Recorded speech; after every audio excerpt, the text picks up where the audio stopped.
I never thought I would become the woman remembered for a single moment. Not for my marriage. Not for the years I tried to make things work. But for the second my eyes opened and everything collapsed. My name is Delilah Moore. I am 38 years old, and until that morning, I believed I was invisible, not in the dramatic sense. Just quietly forgotten, slowly erased inside my own life. I married Andrew when I was 26. He was dependable, disciplined, the kind of man who always did what was expected. People said I was lucky, and for a long time, I believed them. We built a clean life together.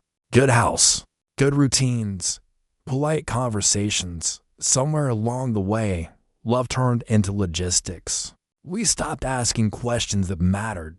We stopped touching unless it was required. I told myself this was normal. I told myself marriage meant sacrifice. Mostly, I sacrificed myself. Then I met Julian.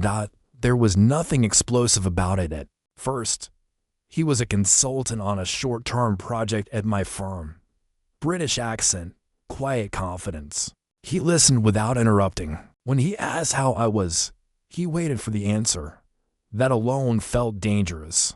I noticed how I laughed again, not politely, genuinely. I noticed how my body responded to being seen, not used. Not managed, but noticed. I fought it. I really did. I pulled back. I reminded myself of vows and consequences and responsibility. Julian never pushed. He never chased. That made it worse. The space he gave me felt like respect. And respect, it turns out, can undo you faster than desire. The first time I stayed late with him, nothing happened.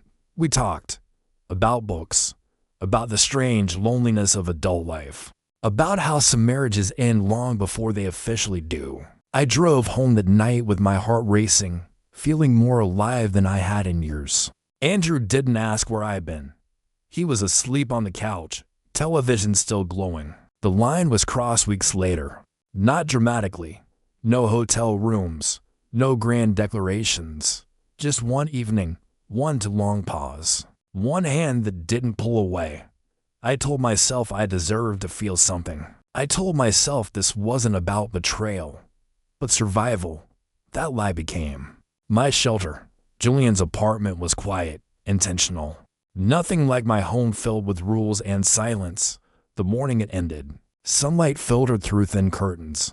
I woke slowly, warm, held, breathing evenly for the first time in years. For one suspended second, I forgot reality existed. Then I opened my eyes.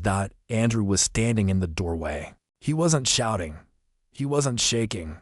He looked almost calm, which was somehow worse. His jacket was still on. His expression unreadable. Time didn't stop. It sharpened. Every detail burned into me. Julian's arm around my waist. The sheet twisted at my hip. Andrew's eyes scanning the room, then landing on my face. I didn't scream. I didn't speak. Neither did he. He looked at Julian once, briefly, like an object already dismissed. Then he looked back at me. There was no rage there, just something final. Something that said he had already accepted what he was seeing.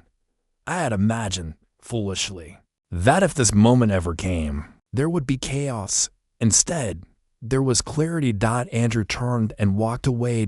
No threats, no questions, no dramatic exit, just footsteps down the hall and the soft click of a closing door. Julian sat up, confused, already apologizing, already asking what I wanted to do. I couldn't hear him. My chest felt hollow. Whatever fantasy. I had been living in collapsed instantly. I wasn't powerful. I wasn't free. I was exposed. I drove home alone. The house felt different, stripped of something essential. Andrew's suitcase was gone. His closet empty. On the kitchen counter was a single envelope with my name written neatly across the front. Inside were copies of bank statements, account separations, a note written in the same precise handwriting I had known for years. It said, "I won't compete for someone who already left. We will speak through attorneys." That was it. No insults, No please, no explanation. Just boundaries, just consequences. I realized then that Andrew had been absent long before I strayed. But this was the moment he became unmovable. He didn't need to punish me. He simply removed himself, and that removal was devastating. Friends tried to comfort me. They said, people make mistakes. They said marriages survive worse. But no one could argue with the reality I created.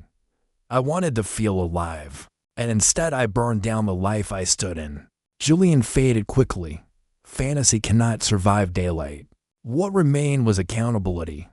I am not writing this to be forgiven. I am writing it because silence lies. I betrayed my husband, yes, but long before that.